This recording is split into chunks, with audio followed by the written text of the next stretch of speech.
Parce que chaque semaine qui commence est un nouveau départ, j'avais envie de vous lire une histoire. Parce que chaque commencement est un peu angoissant, je vous propose le bijou comme un bisou d'espoir. Il était une fois les bijoux talismans. Un bijou est toujours porteur de sens. On l'aime parce qu'il présente un moment de bonheur, un instant décisif, un souvenir que l'on veut garder définitif. Il en devient une amulette, un objet que l'on porte sur soi et auquel on accorde finalement une vertu de protection et qui porte chance. Aussi les amulettes varient-elles énormément selon chacun, le lieu, l'époque, et toutes les sociétés ont eu et ont encore des amulettes. Le mot amulette provient du latin amuletum, qui désigne un objet mobilier quelconque, généralement de petite taille, auquel est attribuée une vertu protectrice contre les maux de tous ordres. L'amulette est différente du talisman, dont le mot vient à la fois de l'arabe tilam, du grec ancien la télesma et du grec byzantin télos, dont les significations mélangent le rite religieux, l'accomplissement ou l'achèvement et la consommation et le paiement. Ainsi, les talismans sont censés avoir des pouvoirs magiques parce qu'ils sont achetés et fabriqués dans cette optique. Donc, si aujourd'hui on achète un bijou dans le but de se protéger, il sera à la fois un talisman parce qu'on le charge de cette fonction et une amulette parce qu'on va le choisir comme un signe protecteur. Ce qui est fascinant, c'est que ces gris-gris témoignent d'un besoin de protection inhérent à l'humanité qui est universel. On le retrouve dans toutes les civilisations, quel que soit le stade de l'évolution et l'origine géographique. On connaît tous les amulettes de l'Égypte antique qui datent quand même du 3e millénaire avant Jésus-Christ. Par exemple, lorsqu'on a retrouvé le corps du pharaon Toutankhamon en 1922, plus de 140 scarabées étaient glissés dans les bandages qui l'enveloppaient. Car les Égyptiens de l'époque pensaient que le scarabée devait empêcher l'âme du défunt d'être dévorée par le dieu Hamout. Beaucoup de gris-gris égyptiens que l'on a retrouvés sont en faïence bleue, mais les pierres ornementales et fines étaient aussi utilisées. Turquoise, lapis-lazuli, agate, cornaline et bien sûr, ils étaient montés sur de l'or.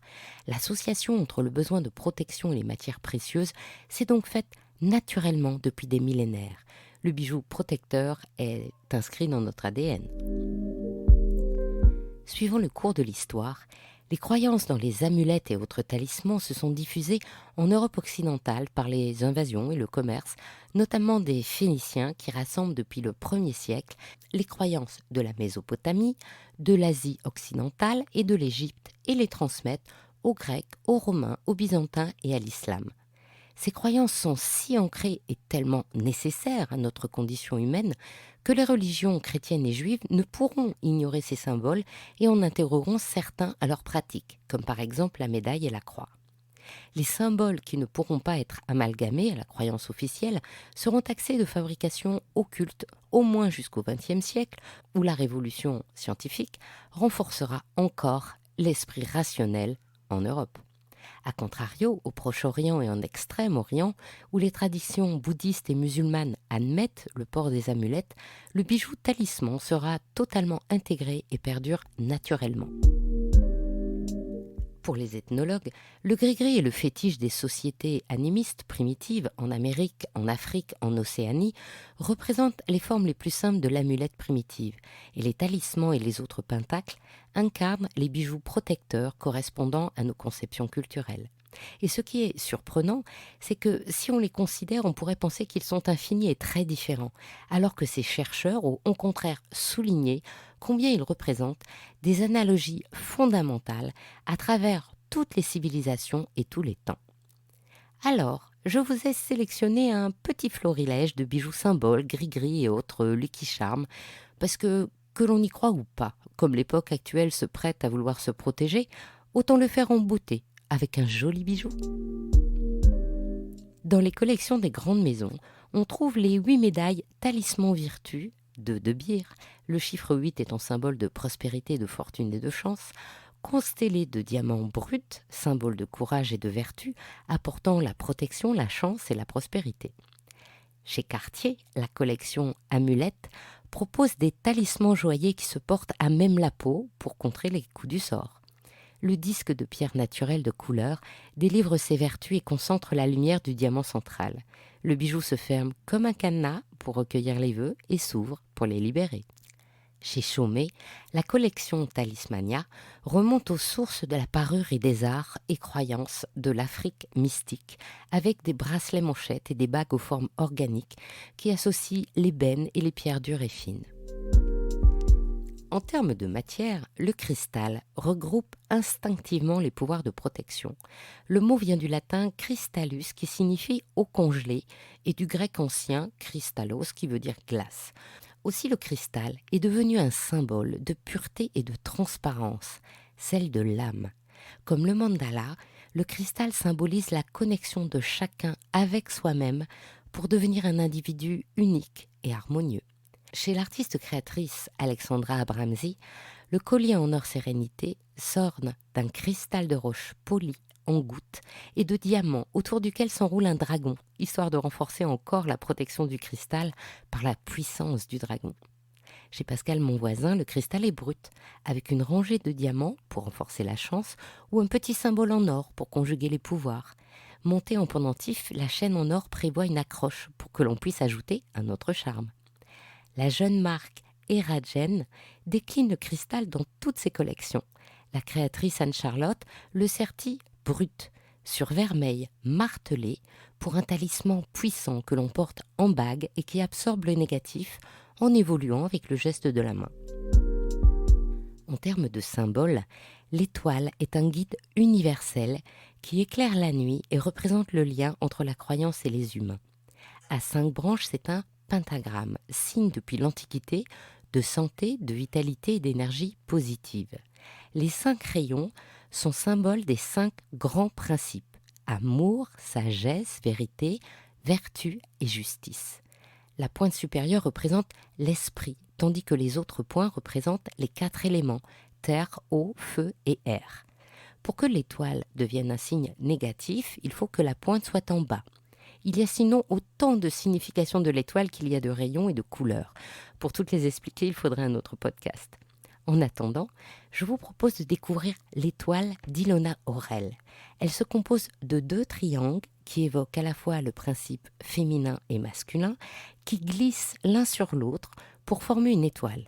En or brossé pour un doux rayonnement avec un cœur d'onyx pour absorber les ondes négatives.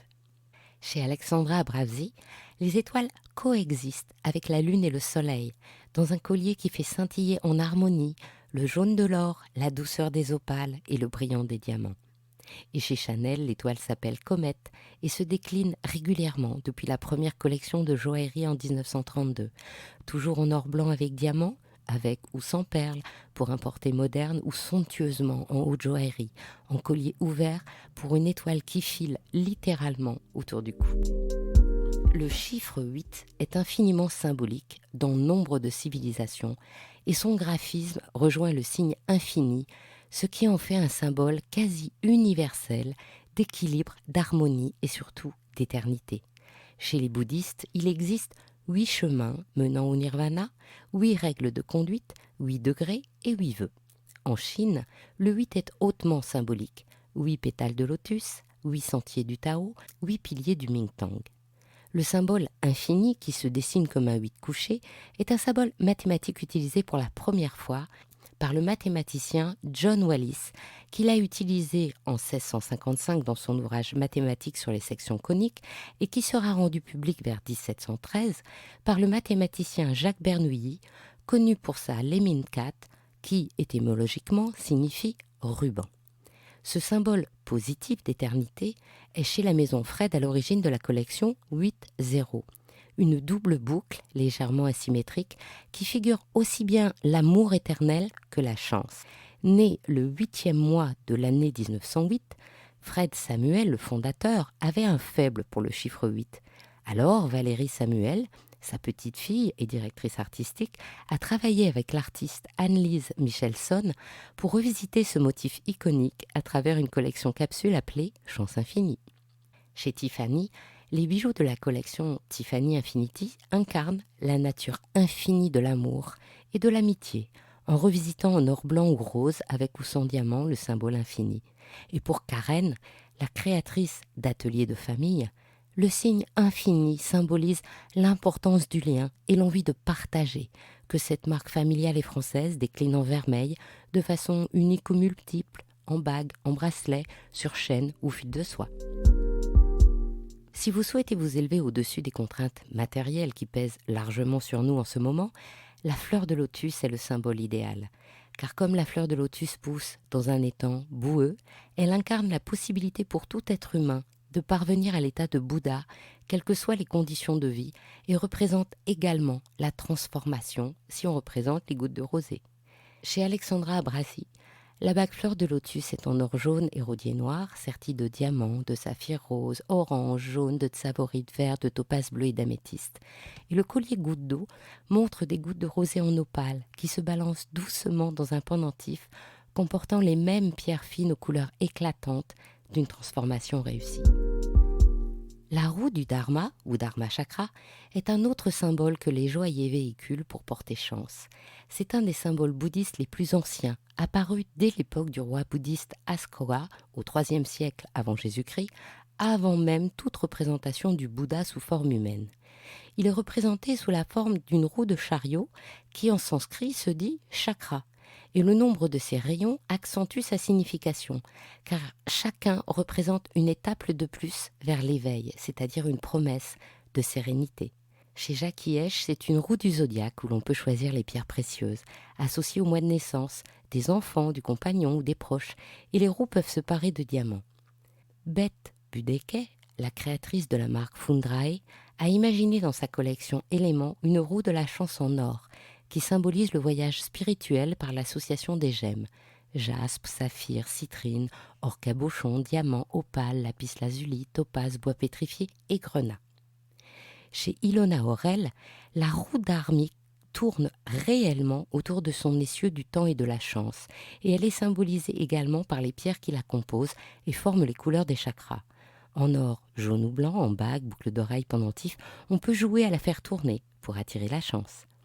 Et comme ce symbole s'inspire des chakras, on peut cumuler avec les boucles d'oreilles chakras ou les colliers chakras de Persée, ou encore le collier énergie d'Alexandra Abrasi, où les pampilles aux couleurs des chakras coulent d'un ovale de turquoise. L'œil, depuis l'Égypte antique où il s'appelait Wedja ou Uja, conjure le mal. À l'origine, il représente l'œil du dieu faucon Horus. Cet œil symbolise l'entier, la santé et l'intégrité. Il était utilisé comme porte-bonheur qui chasse les mauvais esprits et protège contre les maladies. Les marins peignaient ce symbole sur l'avant de leur navire pour assurer la sécurité des voyages en mer. Ilona Aurel en a créé un bijou articulé où la pupille circule librement dans le bijou, en bague ou en pendentif. Plus encore, si vous lui faites parvenir une photo de votre pupille ou de la personne à laquelle vous destinez le bijou, Ilona compose sur mesure l'œil en pierre précieuse. Le bijou double ainsi son symbole. Et chez Gaïa de Carnazel, l'œil peut se porter seul en bracelet, collier ou alors en cumulé, en charme, avec plein d'autres symboles pour s'entourer de toutes sortes de protections.